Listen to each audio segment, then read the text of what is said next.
electos para redactar esta nueva constitución, mayoritariamente son personas que son independientes de partidos políticos.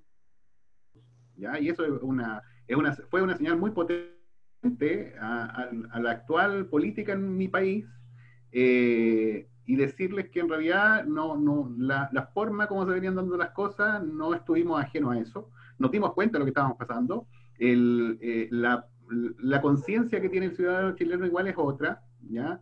Y en ese sentido, vamos a ver este proceso que se nos viene ahora de si bien es cierto, vamos tomando nuevas decisiones y nueva participación en las decisiones que vaya desarrollando nuestro país, también vamos a tener una mayor responsabilidad con las acciones que se vayan dando. Y para eso va a ser muy importante la formación cívica que nosotros podamos tener como sociedad, y el rol que cada uno de nosotros va a tener, tanto en el ámbito de la salud, en el ámbito social, en el ámbito de la educación, ya en cada uno de los roles en los cuales yo estoy parado, cuál va a ser mi aporte. ¿Ya? Hay algo que siempre yo hablo con los estudiantes, sobre todo cuando hago clases de interculturalidad, que es la responsabilidad social. ¿Ya? Y dentro de la responsabilidad social, ¿qué es lo que a mí me corresponde como individuo que forma parte de esta sociedad, ¿ya? En la cual todos participamos? ¿Ya?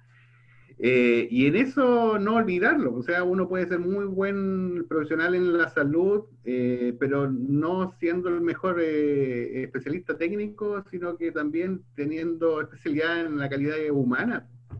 Y dentro de la calidad humana está el entender que el problema de salud que puede tener el usuario tiene una mirada también desde lo social, desde lo psicosocial, ya desde la cultura en la cual él está inserto o la cultura a la cual pertenece, ¿ya? ¿Cuál es lo que a mí me corresponde el ser parte de ese proceso en el cual él está viviendo?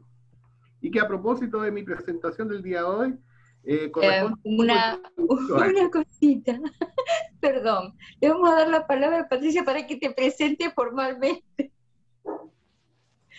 Bueno, gracias, Miriam. Y la verdad que está muy bueno escucharlo, pero nos gustaría presentarte, Cristian, ante toda la audiencia. Fue la Gabriela me emocionó. Sí, no lo podía dejar pasar, y más con esta charla, la interculturalidad presente en esa constitución me llena de alegría. Así que adelante, Patri, seguimos acá. Bueno, La pasión, empiezo. Bueno, buenas tardes a todos y bienvenidos al ciclo de encuentros con expertos que empieza este año. Muy contenta de recibir a algunos nuevos participantes y también algunos que ya habían participado el año pasado. Un placer para mí presentarles al licenciado en Enfermería Cristian Acuña, de la Universidad Católica del Maule en Chile, institución que forma parte de la red UDOCAL de Universidades del Caribe y América Latina.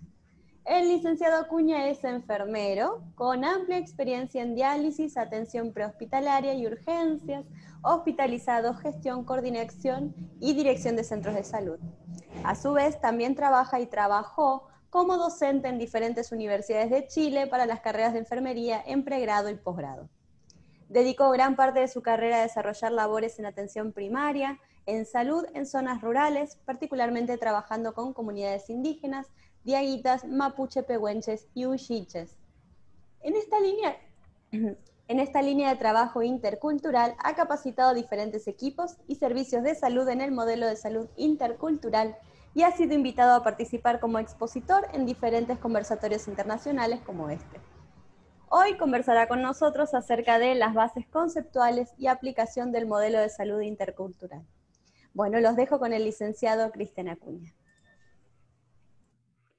Hola, muy buenas tardes. Bueno, primero confirmar que mi nombre es Cristian Schlegel Acuña, ¿ya? No puedo dejar de lado el apellido de mi padre, que si bien es cierto tiene una ascendencia alemana, de alemán tengo poco, ¿ya? Pero es parte de nuestra interculturalidad también, ¿ya? Nosotros en Latinoamérica en general somos una mezcla de muchas orígenes, ¿ya? Y en ese sentido darle un fuerte saludo.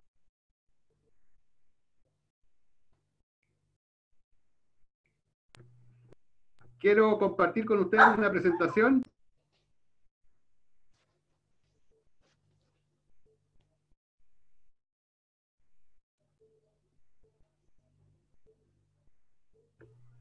Ustedes me dicen si se ve la presentación.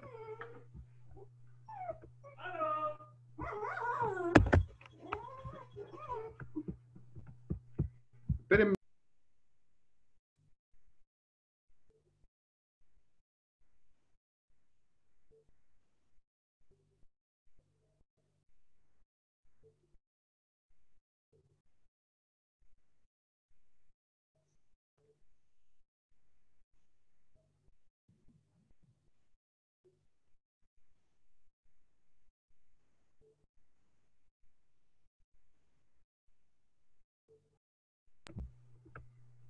¿Aló? ¿Me ven? ¿Se escucha? Sí, te vemos y te escuchamos. Déjenme ver. ¿Se ve la PPT que estoy compartiendo con ustedes? No. ¿No?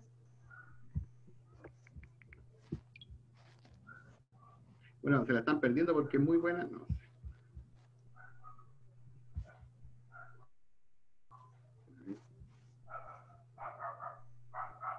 Ya.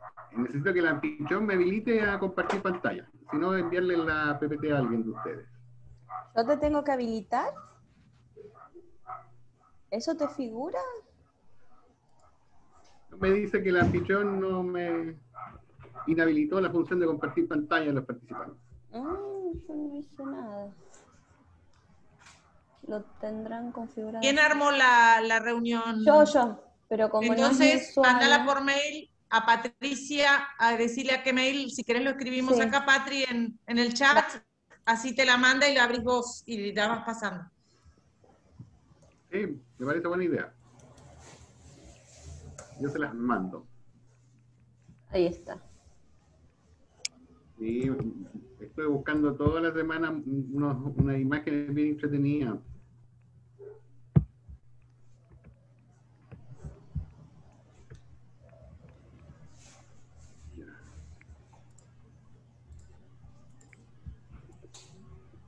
Es verdad, está bloqueado, ¿eh? Lo voy a tener en cuenta para la próxima A que reunión. vos si lo podés abrir, Patri, si Sí, te pone sí. share screen y a mí me pone bloqueado por el... A ver. A mí me deja. Ah, entonces está bien, ahora cuando lo recibas lo vas Sí, a poder poner. sí. Parece que sí que me deja. A ver.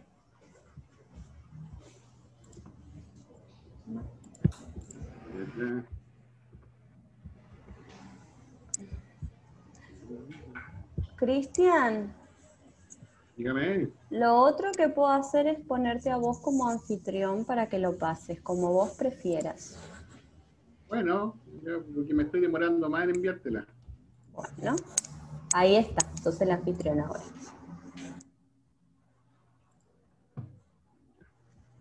Vamos entonces, yo voy como anfitrión y por lo tanto yo debería compartir.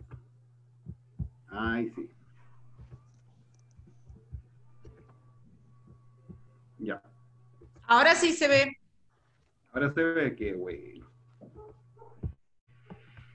Ya. Muy bien. Vamos a comenzar entonces. Bueno, como ya les dije, mi presentación se trata acerca de las bases conceptuales, que vamos a revisar algunos conceptos generales del tema de la interculturalidad y algunos conceptos que son básicos para poder analizar el trabajo que se realiza desde ese modelo, desde esa mirada. ¿Ya? Para eso entonces vamos a conocer primero las bases conceptuales. Primero tenemos que tener claro qué es cultura, si estamos hablando de interculturalidad. Cuando hablamos de cultura hablamos de un modelo de comportamiento humano, ¿ya? De cómo se comportan las personas. Y este modelo de comportamiento humano en general incluye, entre otras cosas, las costumbres, los rituales, ¿ya?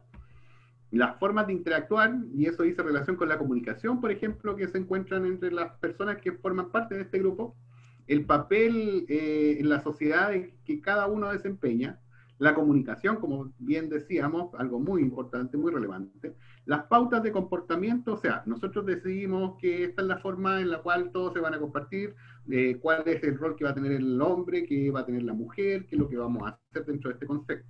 Los pensamientos, ¿ya? Las creencias, el idioma, las prácticas culturales que nosotros tenemos, las relaciones que hay entre todas las personas que conforman parte de este grupo, ya sea étnico, racial, religioso, social o político, ¿ya? A eso nosotros llamamos cultura. Y en general, la cultura se transmite a las generaciones subsiguientes y es dinámica por naturaleza. Eso significa que a medida que va pasando el tiempo también puede ir cambiando, ¿ya? Y estos cambios que se pueden ir dando al interior de la cultura pueden ser para mejor o para peor, ¿ya? Podemos ir adquiriendo algunos elementos culturales positivos, podemos ir adquiriendo algunos elementos culturales negativos. La diversidad cultural en general es un término que habla acerca de la diferencia, lo que es diferente, lo que es variante, lo que es semejante, y también la abundancia de cosas distintas en un determinado contexto. Y vamos a ver en el tiempo que esta diversidad cultural puede verse desde un punto de vista muy positivista, y ya lo hacen algunas instituciones o algunos países en el cual el concepto de diversidad cultural al interior de empresas, por ejemplo, significa transformar esa empresa en un plus, ¿ya? Le da un plus para poder mejorar la calidad de los productos, la calidad del rendimiento. Existe un modelo acuñado en los años 50 en Estados Unidos respecto al concepto de la diversidad cultural, la gestión de la diversidad cultural. Y en ese sentido, la gestión de la diversidad cultural fue una herramienta que, si bien es cierto, comenzó en la empresa privada, en el cual se dieron cuenta que en la medida que pudieran tener más personas que eran de culturas distintas, bajo una misma perspectiva, esas miradas distintas lo que hacía era enriquecer los elementos que esa empresa pudiera tener, ya sea para generar productos, para generar bienes, para generar servicios, etc. ¿Ya? Por lo tanto, dándole valor a los espacios donde las personas podían ser diferentes. La diversidad cultural se expresa en diferentes grupos culturales, ya sean pueblos originarios, asentados en un territorio, aymara, guaraníes, mapuches, etc. ¿Ya? Y estos grupos culturales asentados en un territorio también pueden ser de origen migratorio, como haitianos, colombianos, venezolanos, libios, etcétera, etcétera, etcétera. Esa imagen en particular me gusta mucho, porque si se fijan bien en el bebé que tiene en brazo la mujer mapuche del centro, es de origen negro, ¿se fijan? ¿Sí? ¿La pueden ver? Cualquiera que me responda, a ver. Sí, se ve. Se ve, sí. Quiero hacerles notar esta imagen porque esta fue un grupo de personas mapuches que asilaron a un grupo de niños negros, esclavos en un barco en los años, en el 1900, que encallaron en... Cristian, perdón que te interrumpa. Como te pasé los derechos de anfitrión, no puedo acceder a las personas que están en sala de espera. ¿La podrías hacer acceder a Miriam, por favor? Pero gracias. Por supuesto, accedemos a todo el mundo. Gracias, Déjenme disculpa. ver dónde se hacía. A ver. Sigan viendo la imagen. Sí. A ver. Voy a admitir a Miriam. Ahí está admitida. Muy bien.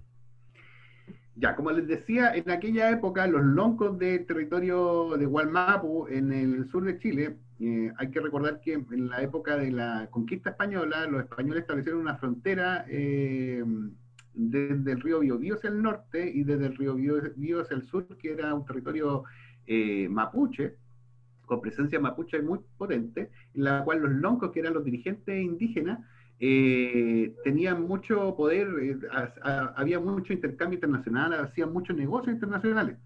Y en la época cuando los españoles tenían un asentamiento en la costa de Chile, en un lugar que en la provincia de Concepción, un barco de esclavos se tomó el control de ese barco y luego ese motín fue controlado por un navío norteamericano. A los negros que lo amotinaron los mataron, pero los loncos, que como yo les decía, tenían mucho poder social, mucha influencia social en aquella época, intervinieron y pudieron salvar a los niños, y los niños los incorporaron a su cultura. Ya, por eso esa imagen rescata ese evento, ya, en el cual este intercambio, esta incorporación de elementos culturales foráneos no se ve como algo negativo, se ve como algo positivo en aquella época. Multiculturalidad. Multiculturalidad es un concepto que ya hemos escuchado muchas veces, pero muchas veces lo hemos percibido de manera distinta a como nosotros lo podríamos conocer. La multiculturalidad habla respecto a que hay varias culturas que viven en un mismo territorio, pero el detalle en el concepto de multiculturalidad es que una cultura no influye sobre la otra, o influye de manera muy poquita. Cuando hablamos de multiculturalidad, hablamos, por ejemplo, de estos espacios en los cuales se instalan colonias chinas, árabes, colonias italianas al interior de un mismo país, por ejemplo, en el cual un grupo cultural A se relaciona con el grupo cultural B, ¿ya? Y esta relación que hay entre el grupo cultural A y el grupo cultural B, la situación de poder habitualmente es la del grupo cultural A, que es el grupo cultural más numeroso que existe en esta relación, donde el sentimiento que más prevalece dentro de esta relación de multiculturalidad es tolerancia. O sea, yo tolero al otro, ¿ya? El cual muchas veces va adquiriendo algunos caracteres negativistas desde el punto de vista de ser una sensación no muy agradable desde el punto de vista del grupo cultural A. Yo tolero el que estas personas vivan acá, yo tolero que estas personas compartan acá.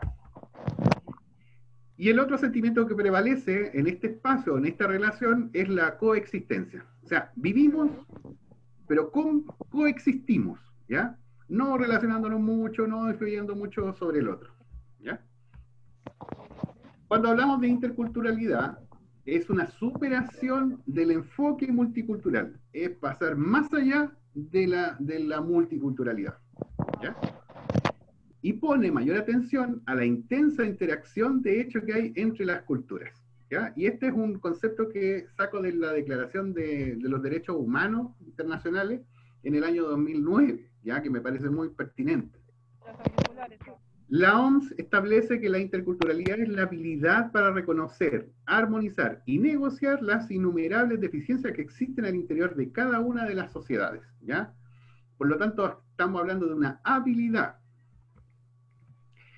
Implica una comunicación comprensiva entre las distintas culturas que conviven en un espacio, ¿ya? Y aquí le estamos dando más relevancia al concepto de comunicación, donde se produce un enriquecimiento mutuo y por consiguiente el reconocimiento y la valoración de cada cultura dentro de un marco de igualdad. Por lo tanto, cuando hablamos de interculturalidad, hablamos de una interacción comunicativa, partiendo del concepto de comunicación, que se produce entre dos o más grupos humanos de diferentes culturas que pueden ser llamados etnias, sociedades, culturas o comunidades, ¿ya? Donde el grupo cultural A se relaciona con el grupo cultural B, y aquí es importante considerar la situación de poder. Y en la situación de poder es horizontal. ¿Recuerdan la diferencia con la multiculturalidad entonces, donde la situación de poder era más ejercida por el grupo más numeroso, por decirlo así? Y aquí el sentimiento que prevalece es el respeto, ¿ya? A diferencia de la multiculturalidad, donde el sentimiento que prevalecía era la tolerancia. Aquí hemos avanzado hacia otra mirada. Por lo tanto, ya no es tolerancia el sentimiento que prevalece entre la relación que tenemos, sino que es el respeto. Yo te respeto con todos tus elementos culturales, todas tus diferencias, y aquí no hablamos de una coexistencia, hablamos de una convivencia. Por lo tanto, en esta convivencia, ambos salimos beneficiados, ambos aprendemos juntos, ambos coexistimos, pero de un punto de vista en el cual nosotros valoramos al otro, integramos elementos culturales del otro. Muy bien, ¿vamos quedando claros con los conceptos de multiculturalidad a diferencia del de interculturalidad? Ustedes me dicen, ¿o no queda claro? Clarísimo. ¡Súper! Vamos entonces a los conceptos de etnocentrismo y relativismo cultural, ¿ya? Estos son dos conceptos que son muy importantes cuando hablamos acerca de culturas que se relacionan entre ellas, donde el primer concepto que vamos a analizar va a ser el de etnocentrismo. Y el etnocentrismo es el sentimiento o la creencia que tienen las distintas personas de estar en posesión de la mejor cultura entre todas las que existen, de todo el mundo.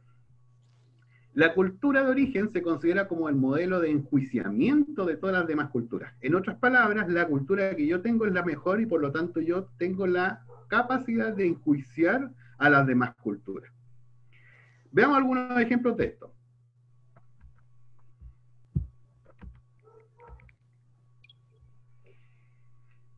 La presencia de los conquistadores en Latinoamérica. ¿Qué pasó cuando llegaron los españoles a Latinoamérica, o a América en general? ¿Ya? Donde una cultura se presentó frente a la otra como la mejor cultura, ¿ya? Y en el ámbito social, en el ámbito religioso, en el ámbito de creencias, fueron perseguidos, ¿ya? Se generó un encuentro muy potente desde el punto de vista del acercamiento entre estas diferencias culturales, en el cual el español trajo cultura, educación, progreso, para poder, bueno, y los portugueses también que llegaron a Brasil, ¿ya? Y esta educación, progreso y cultura fue ejercida por la fuerza, ¿ya? A través de largas batallas en diferentes puntos de nuestra América, ¿ya? Donde finalmente la historia la escriben los vencedores, ¿ya? Y que desde el punto de vista de la cultura que prevalece, es la cultura que termina enjuiciando, ¿ya?, a la otra.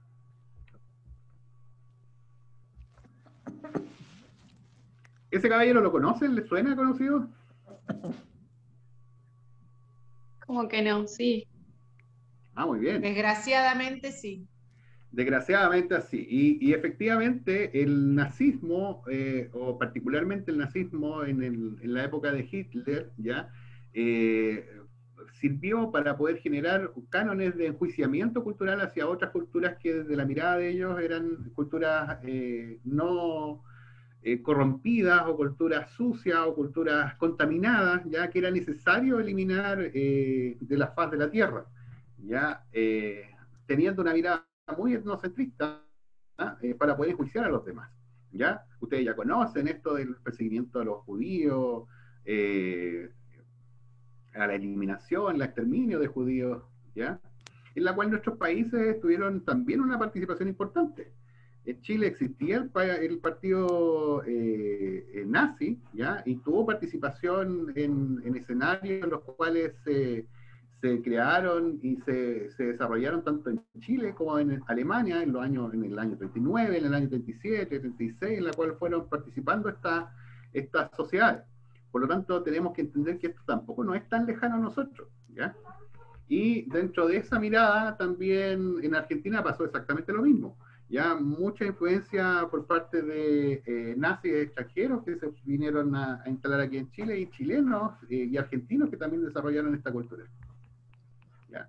Hay un caso emblemático en Argentina respecto a un partido político que quiso ascender o que quiso formarse, creo que por temas judiciales, no, de manera legal, impidieron que se pudiera formar. Que si bien es cierto, mencionaban que no era un partido nazi, pero tenían ideologías muy similares y muy, muy, muy parecidas. ¿Estas personas la ubican?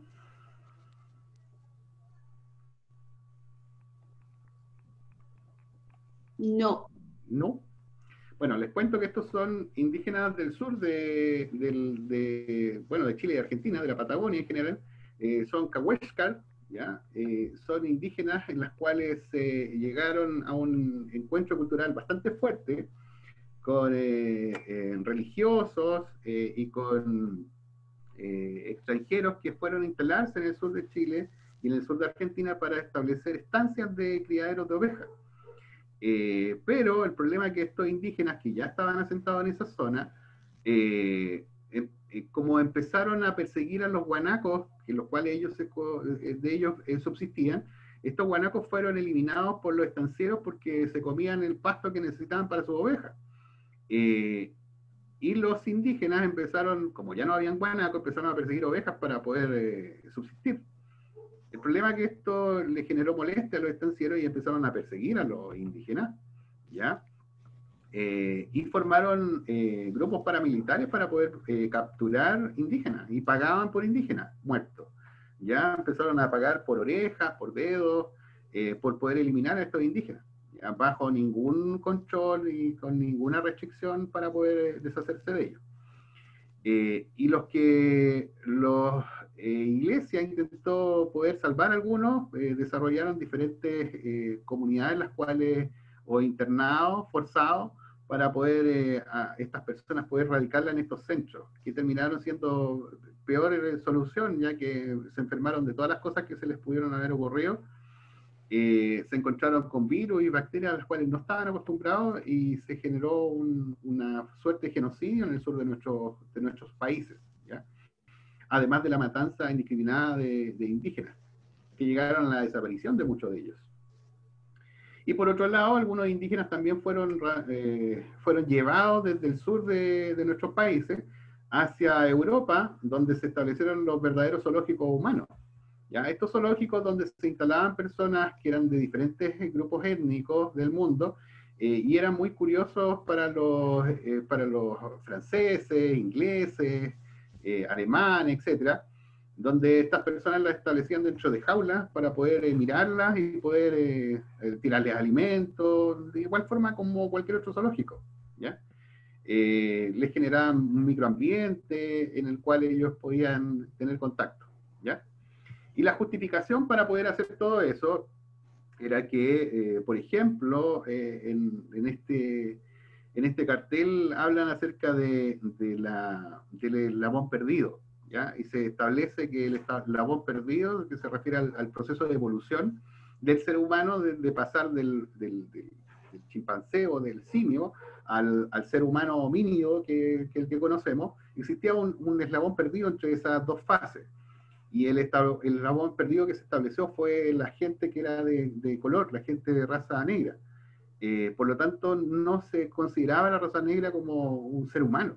Y ese fue el fundamento para poder hacer todo lo que hicieron con ellos, ¿ya? El Ku Klux Klan. El Ku Klux Klan es otro ejemplo de etnocentrismo, en el cual estas personas perseguían a personas de color en Norteamérica. Bueno, y en otros países, el Ku Klux Klan tiene influencia en otros países también. Donde el tema racial es demasiado importante desde el punto de vista de los blancos en Norteamérica, ¿ya? Que existe una relación bien importante igual con la Agencia Nacional o sea, con la Empresa Nacional de Armas que auspician muchos procesos ahí en Estados Unidos, que es demasiado poderosa, ¿ya? Y esta cultura de pretender ser una raza mejor a las demás, precisamente genera estos procesos de enjuiciamiento hacia otros, ¿ya? Y son la causa muchas veces de los problemas sociales que presenta Estados Unidos. Todos los años vemos algún caso de daño a personas de raza negra por procedimientos policiales, por ejemplo, los cuales terminan fallecidos con muchas lesiones. Bueno, vamos a pasar al relativismo cultural. Cuando hablamos de relativismo cultural, hablamos del otro extremo del etnocentrismo. Hablamos de que una cultura se siente muy atraída por las creencias, por los valores de otra cultura, ¿ya? Y estos aspectos muchas veces pueden ser aspectos desiguales o aspectos que atenten contra los derechos humanos, ¿ya? O sea, esta cultura me encanta tanto que yo voy a copiar algunos aspectos que él tiene. El problema muchas veces es que se adquieren algunos elementos culturales que pueden ser tal vez criticables desde el punto de vista de la cultura en la cual están insertas, ¿ya? Por ejemplo, la poligamia, ¿ya? También es un ejemplo de relativismo cultural, donde nosotros conocemos que la poligamia es muy bien ejercida durante muchos años, ¿ya? Y está muy bien arraigada en comunidades del Medio Oriente, ¿ya? O del norte de África, ¿ya? Y que eso muchas veces trae como consecuencia de que se vayan adoptando también esos elementos valóricos en sociedades más occidentales, ¿ya? El matrimonio infantil, ¿ya? El matrimonio infantil que también conocemos, que está presente en países del Medio Oriente, países de África, particularmente el norte de África, en la cual niños o niñas de 10 años, de 8 años, se casan con hombres de 50, de 60 años, ¿ya? Y eso tampoco escapa a a nuestra occidentalidad, ¿ya? A nuestras culturas occidentales, ¿ya? Donde también pasa que el matrimonio infantil se ve presente también en países que no son necesariamente del Medio Oriente, ¿ya? En países también occidentales donde se ven estos matrimonios con niños o niñas, ¿ya? En la imagen que están viendo es un mapa donde los países que están de color oscuro son países que aceptan el matrimonio infantil, bajo sus propias leyes, ciertas condiciones. Estos son países del mundo que el matrimonio infantil es aceptado, ¿ya? Por ejemplo, en Chile el matrimonio infantil es permitido siempre y cuando tenga la autorización de los padres, ¿ya? Se puede casar un menor de 15, 16 años perfectamente con un hombre mayor, y eso es legal, ¿ya?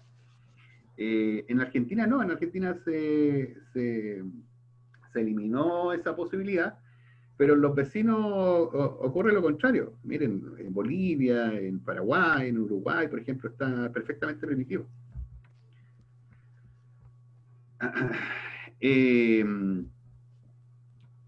Bueno, en la época de la Segunda Guerra Mundial también, cuando ingresaron los rusos a Alemania, una forma que validaron las violaciones masivas a las mujeres en ese entonces fue el poder fundamentar que para poder eliminar esa creencia de ser una raza superior tenían que abusar de todas las mujeres en Alemania, ¿ya? Y esto significó que prácticamente el 90.9% de las mujeres alemanas fueron abusadas sexualmente en la posguerra, ¿ya? Y eso significó un éxodo masivo también a muchos países por parte de mujeres. Muy bien. ¿Vamos bien hasta acá? ¿Sí? ¿No? ¿Voy muy rápido? Muy bien, muy interesante todo. Ya. ¿Voy muy rápido o me van siguiendo, sí? ¿No? Si voy muy rápido me van diciendo, ¿ya? Muy bien. No, está perfecto. Es un poco a veces difícil aceptar algunas cuestiones de otras culturas, ¿no? Esta cuestión del matrimonio infantil es como que hace bastante ruido. Sí, de todas maneras. Me pasó lo mismo, fue muy chocante ver que no sabía que Chile, Paraguay, Uruguay, Bolivia aceptaba el matrimonio infantil. Fue como muy chocante.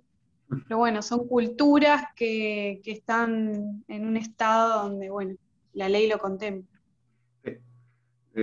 Bueno, recuerden que esta es la primera sesión en la cual estamos adquiriendo conceptos para después generar un análisis más profundo, ¿ya? Miremoslo desde un punto de vista bien neutral para después poder generar juicios, ¿ya? ¿Qué es la identidad? Analicemos ahora qué es la identidad. Porque muchas veces precisamente el poder cuestionarnos qué es nuestra identidad nos permite avanzar hacia poder establecer una relación con el otro, ¿ya? Es la conformación de nosotros frente a otros que son distintos, ¿ya? Que no pueden formar parte de este grupo social básico, ¿ya? Donde existen los otros y existen nosotros, ¿ya? ¿Y quiénes somos nosotros? Nosotros somos, por ejemplo, mi primer grupo, mi familia, ¿ya? Los lazos de sangre, y también nosotros se puede ampliar hacia mi comunidad. Por ejemplo, mi grupo, ¿ya? Mi grupo de pares, ¿ya? Mi grupo de amigos, en las cuales nos vamos ayudando, nos vamos haciendo favores, ¿ya? Y donde va predominando la lealtad entre nosotros. También nosotros podemos ser los latinoamericanos, ¿ya?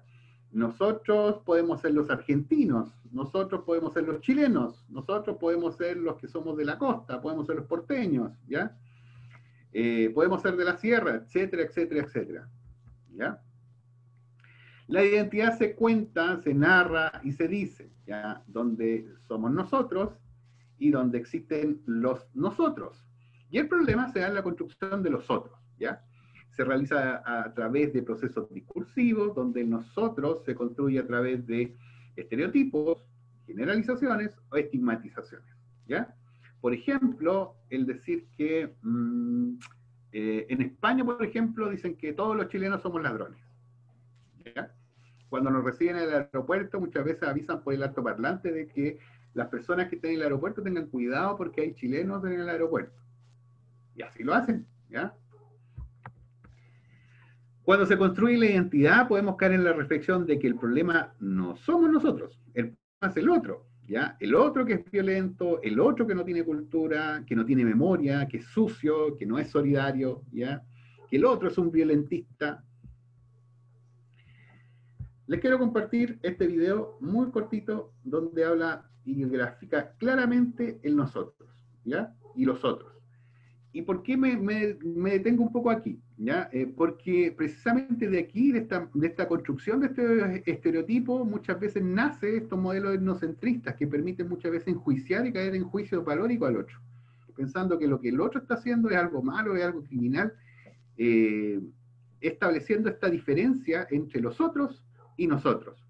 Este video que van a ver a continuación es un video de Dinamarca, que lo hicieron precisamente porque había muchas diferencias culturales al interior de Dinamarca y eso estaba generando muchos problemas sociales, ¿ya? Y esto fue parte de una campaña educacional para ellos.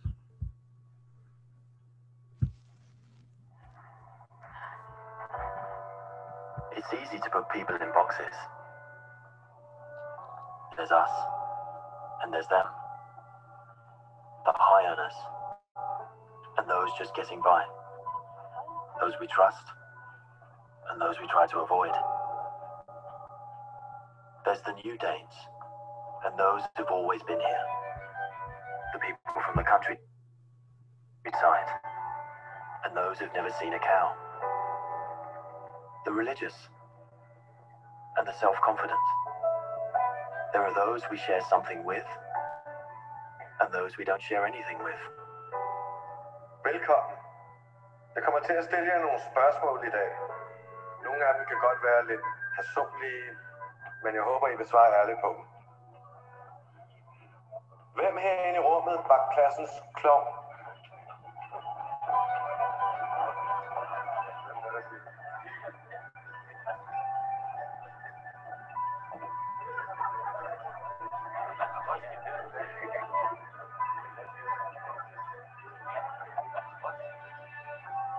Hvem er bonusforældre?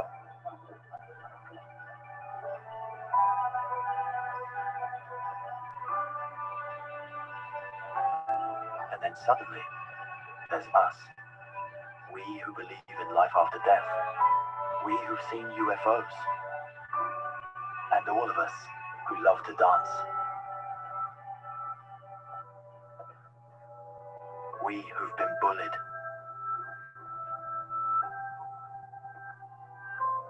And we who've bullied others.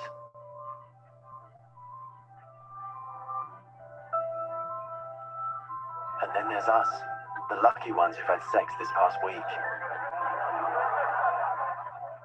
We who are broken-hearted. We who are madly in love. We who feel lonely.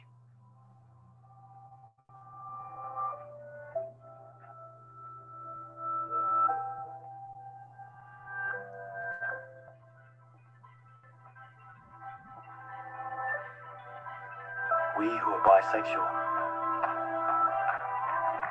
and we who acknowledge the courage of others. We who have found the meaning of life, and we who have saved lives. And then there's all of us who just love Denmark. So maybe there's more that brings us together than we think. TV2 Denmark. All that we share. Por lo tanto, este video lo que muestra y nos remarca es un poco de pensar que muchas veces cuando hablamos de los otros hablamos de estereotipos que hemos aprendido, que nos han enseñado, ¿ya? O hemos absorbido por diferentes partes, pero también muchas veces tenemos elementos que podemos compartir, ¿ya? Y muchas veces esos elementos que compartimos son mucho mayores o en mayor cantidad que los elementos que nos separan o las diferencias que nosotros tenemos. ¿Alguna consulta hasta aquí? ¿Alguna duda? ¿Algún comentario?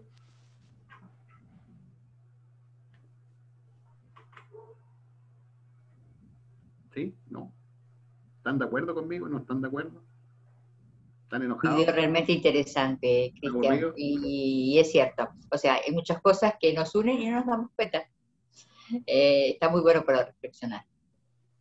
Gracias. Y me uno a las palabras de Miriam, la verdad es que es excelente, es un poco fuerte, casi me hace llorar, pero me parece que es muy necesario conocer este lado de la realidad. Muchas gracias.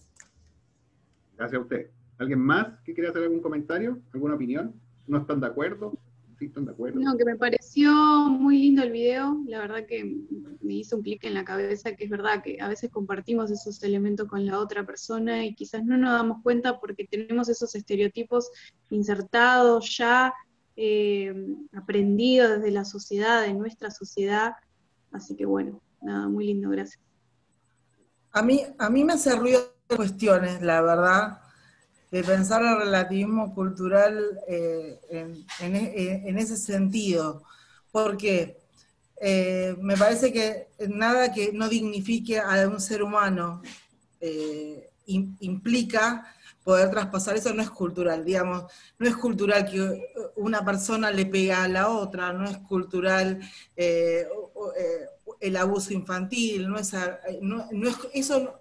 Entonces, confundir la cuestión cultural con el no respetar la dignidad o el derecho humano de las personas, eso me parece que es para que podamos retomar, ¿no? Desde esa idea. El relativismo cultural no implica que todo vale, implica que podemos respetar otra cultura sabiendo que el otro es un ser humano. Y respetar la dignidad humana es como lo básico. Exacto. Nada. No hay que dejar de lado la reflexión que nos lleva Laura, el hecho de pensar de que muchas veces cuando hablamos del relativismo cultural o hablamos del etnocentrismo, como algo tan lejano como los nazis, como el Medio Oriente, está mucho más cercano a lo que nosotros tenemos. O simplemente cuando desde nuestra mirada enjuiciamos al otro que es de una cultura distinta, por ejemplo la cultura indígena, no, todos los mapuches son flojos, no, todos los mapuches o los indígenas son alcohólicos, ¿ya? En el momento que yo estoy haciendo eso, estoy enjuiciando y me estoy transformando en un etnocentrista, ¿ya? Y eso no hay que olvidarlo nunca. Y eso hay que discutirlo, hay que analizarlo siempre, previamente, antes de hablar del trabajo que hacemos en salud con una cultura distinta. Porque a la medida que nosotros no nos podemos cuestionar nuestros propios valores, no vamos a poder avanzar hacia este modelo, ¿ya? Tenemos que reflexionar, tenemos que autoanalizarnos. Facundo Cabral decía que tenía un amigo que había creado una escuela para desaprender, ¿ya? Y esa escuela para desaprender me parece tan loable, porque nos han enseñado una cantidad de cosas en la cabeza y nos han metido una cantidad de cosas en la cabeza desde la televisión, nuestros padres, nuestras familias, nuestra escuela, etcétera, que muchas veces a la larga te das cuenta que nos permiten no dar un buen juicio valórico de las personas, de las sociedades o de nosotros mismos. ¿Qué opinan? ¿Están de acuerdo? ¿No? Claro, hay que valorar a las personas en sí por ser personas, no porque quizás tienen otros gustos o otra cultura. Valorarlos como personas y no enjuiciarlos ni apuntar con el dedo, porque nacimos en otros países diferentes. O sea, hay que valorar a las personas tal y como son. Todas somos iguales. Muy, muy interesante esto que planteas, Cristian, respecto a esa necesidad de desaprender, de desestructurarnos y de volver por ahí a esa inocencia y a esa infancia. Recuerdo una anécdota, íbamos caminando por la calle con una sobrina pequeña y venía una enana enfrente. Y entonces la hermana dice, mirá, una enana. Y ella contesta, ¿qué es una enana? Dice, entonces la otra le contesta, es una persona que decidió quedarse chiquita. Y a mí me pareció tan tierno porque le dio decidió quedarse chiquita. Entonces como que pasamos por al lado sin hacer ninguna referencia porque era una decisión de la señora ser enana. Entonces me pareció que es esto. El otro es, no porque decide, obviamente, con otras estructuras mentales, pero permitir ese respeto al otro, que es lo que es. Esto que vos decís, todos los indios son borrachos, todos los indios son piojosos, y esa imagen de circo que a veces me la puse a pensar en el hospital, ¿no? Cuando vamos todos a ver a un paciente que tiene tal cosa. Y entonces, ese que no es lo mismo, no está parado pero a veces nos olvidamos de las personas. Exacto. Y como les decía, en general yo trabajo mucho esto previo al poder trabajar el modelo de salud intercultural, porque necesito que las personas que trabajan en salud o los futuros profesionales en salud se puedan cuestionar esto, ¿ya? Porque todos traemos una carga traemos una mochila potente, ¿ya? Desde nuestros orígenes. Y muchas veces eso hace que esos propios prejuicios, ¿ya? Juicios anticipados, se interpongan en el trabajo de calidad que yo puedo hacer con una persona que es de una cultura distinta. Ya sea un paciente indígena, por ejemplo, o un paciente migrante, un paciente que es de otro país, ¿ya? Y eso es lo que vamos a conversar a continuación, que es la aplicación del modelo de salud intercultural bajo este paradigma, ¿ya? Hablemos un poco acerca de lo que es la interculturalidad. La interculturalidad es una interacción entre culturas, ¿ya? Y la característica fundamental que tiene la interculturalidad es la horizontalidad, algo que se nos olvida muchas veces, ¿ya? Yo no tengo que mirar desde arriba hacia abajo al otro, yo lo veo de manera horizontal. Tanto su cultura o sus elementos culturales son tan valiosos como los míos, ¿ya? Y eso tengo que respetar.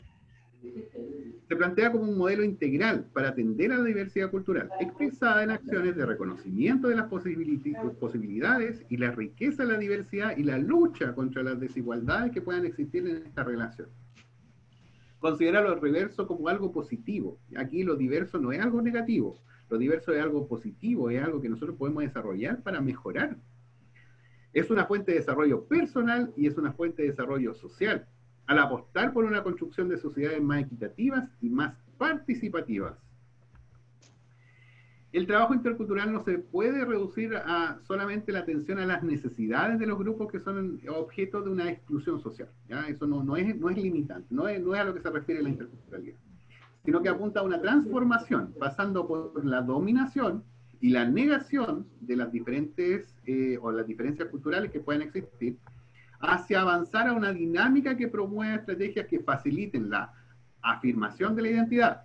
Por ejemplo, yo trabajaba en Alto Biobío con comunidades indígenas mapuche, y yo les decía a las mamás, yo, el enfermero que no era indígena, yo les decía a las mamás, enséñenle el idioma indígena porque es un factor protector para su niño, ¿ya? Afirmación de la identidad. Acercamiento. Interacción efectiva, ¿ya? Nosotros participamos, somos de culturas distintas, pero participamos entre nosotros, entre las comunidades, entre los equipos de trabajo, y en equidad de condiciones, ¿ya? O sea, ambos tenemos las mismas condiciones para salir adelante.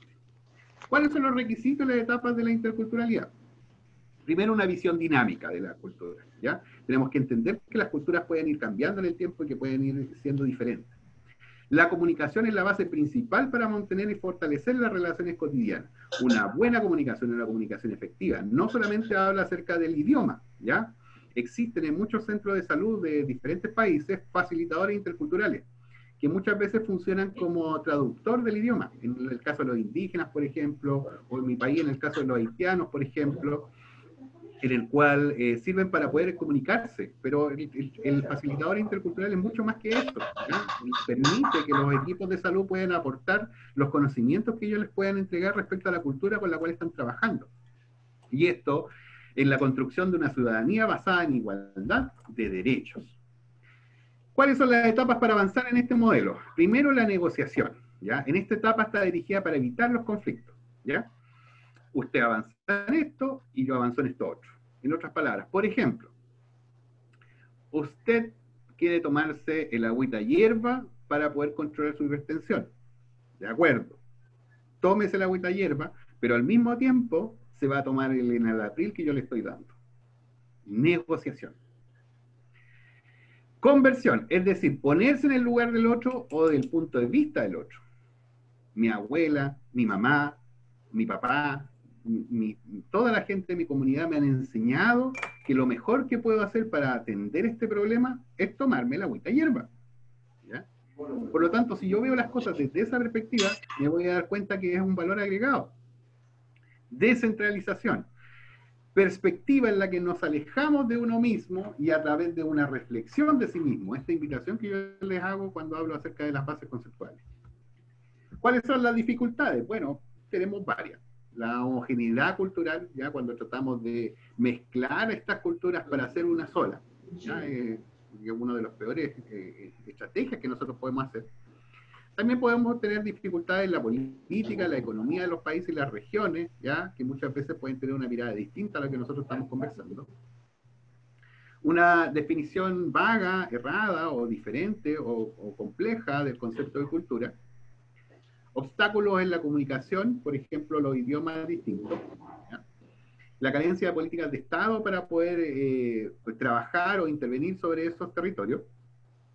Un sistema económico exclusionista, ¿ya? En la cual genera más participación a un grupo social o a un grupo cultural que al otro. Ideologías discriminatorias, ¿ya? Y esto dice relación con algunos conceptos culturales propios en los cuales nosotros podemos incidir sobre los demás. El desconocimiento de grupos culturales y sociales, ya muchas personas en mi país, por ejemplo, no conocen cuáles son todas las comunidades indígenas que existen, ¿ya? Muchas personas, bueno, en mi país, por ejemplo, tenemos muchos problemas desde el punto de vista de la seguridad social en el territorio de la Araucanía, en la cual muchas comunidades indígenas, por ejemplo, conviven con un tanque de la policía, un tanque, literalmente un tanque, de la policía junto a sus casas, ¿ya? Y enfrentando muchas veces malas prácticas con ellos mismos respecto a esta relación que existe en el territorio. También existe un desconocimiento profundo sobre la historia, ¿ya? Y cuando se habla acerca del por qué las comunidades indígenas están recuperando sus territorios, ¿ya? Cuando hay ocupación de territorio, ¿ya? La historia, debemos entender que la historia que nos enseñaron en el colegio, por lo menos yo aprendí que mucho de la historia que me enseñaron en los colegios es la mitad de lo que realmente ocurrió, ¿ya? Se tilda, por ejemplo, la ocupación de la Araucanía y la guerra del desierto, en el caso de Argentina, la ocupación de la Pampa Argentina, como algo necesario y algo propio del avance tecnológico y para generar una sociedad, un país unido. ¿Ya? Eso fue un genocidio en las comunidades indígenas y fue deshacerse de mucha población indígena en diferentes partes de esos territorios en los cuales fueron avanzando el ejército, tanto chileno como argentino. ¿Ya? Hay casos emblemáticos, por ejemplo, en la ocupación de la Pampa Argentina, en la cual las personas indígenas que fueron capturadas se fueron entregando como servidumbre a las familias de alto poder en Buenos Aires, por ejemplo. Se repartían indígenas, ¿ya? Niños y mujeres. Por lo tanto, existe un desconocimiento en mucha de nuestra sociedad respecto a lo que realmente fue la historia en nuestros países. Una marcada exclusión en el ejercicio del respeto a los derechos humanos y en el derecho de género. ¿Ya? ¿Vamos bien hasta acá? Para que pasemos a hablar de salud intercultural ahora. ¿Sí? ¿No? ¿Vamos bien? Sí, muy bien. ¿Se aburrieron? ¿Se enojaron? No, muy No, bien. no, está excelente, muy bien. Muy bien, vamos a hablar ahora acerca de este concepto y nosotros cómo lo articulamos ahora en salud. Cuando hablamos de salud intercultural, hablamos de una estrategia, ¿ya? Nosotros tenemos que considerarlo como un equipo de salud. Cuando hablamos de equipo de salud, estoy hablando de todas las personas que forman parte del equipo de salud y también estoy hablando de los estudiantes que nos pueden estar acompañando en este momento. Tenemos que considerar al modelo de salud intercultural como una estrategia, ¿ya? Una estrategia que considera, utiliza y potencia los conocimientos y las prácticas en torno al proceso de salud, enfermedad en la atención, tanto en la medicina oficial como en la medicina no oficial. ¿Ya? Significa que el enfoque propone situarse en las estrategias de curación, rehabilitación, prevención y promoción a intentar desarrollar el reconocimiento, el respeto y la comprensión de estas diferencias culturales de los pueblos y la complementariedad de sus conocimientos y sus recursos en salud. ¿Ya? Esto es complementariedad, ¿ya? Dentro de estas competencias interculturales en salud que necesitamos tener, podemos verlo desde dos enfoques. Primero, a nivel de las acciones y actividades que interaccionan entre las medicinas, ¿ya? Y también a nivel de la cultura que sustenta los modelos médicos en interacción. Y esto implica trascender de la acción médica a implementar un modelo intercultural de salud y de sociedad, y que requiere transformaciones a largo plazo y más actores involucrados, no solamente el equipo de salud local, sino que también considera los grupos étnicos y el Estado, precisamente para que sea garante en estos procesos. Las acciones en salud puede considerar 3 estrategias: las estrategias de validación, las estrategias de negociación y de comunicación. He querido en esta clase o en esta exposición de este rato tratar de concentrar mucho de lo que yo trabajo durante varias sesiones, ¿ya? Así que lo que vamos a hacer ahora es un resumen bien particular de estos temas. Cuando hablamos de la validación cultural, hablamos en poder aceptar como legítimo el modelo de salud y la enfermedad del paciente considerando el contexto cultural. Esto no significa que el funcionario de salud comparta el mundo simbólico del paciente, sino que significa que comprenda, respete y que incluso integre algunos elementos culturales que considere relevantes para los procesos de curación, promoción, prevención y rehabilitación. Alto Biobío es un lugar donde hay mucha comunidad indígena, el 95% de su población es indígena. En ese lugar estaba inserto yo. En un momento el equipo de salud se había enfrentado a un suicidio de un adolescente. El adolescente se mató y fue parte de otro grupo de adolescentes que compartían en un internado en un territorio X, y uno de ellos se suicidó. Después se suicidó otro del mismo grupo. Y cuando se suicidó el tercero, ya se dispararon las alarmas en el Ministerio de Salud, llegaron psiquiatras, llegaron psicólogos de todos lados para poder intervenir ese grupo. El fundamento de ese grupo era que ellos tenían malos sueños y que habían recibido un mal que les había enviado otra persona dentro del contexto cultural indígena. Y esa persona es la que nosotros identificaríamos como un brujo. Y ese brujo les envió un mal, y por ese mal tenían malos sueños, y esos malos sueños hacían que estas personas, estos adolescentes, se suicidaran.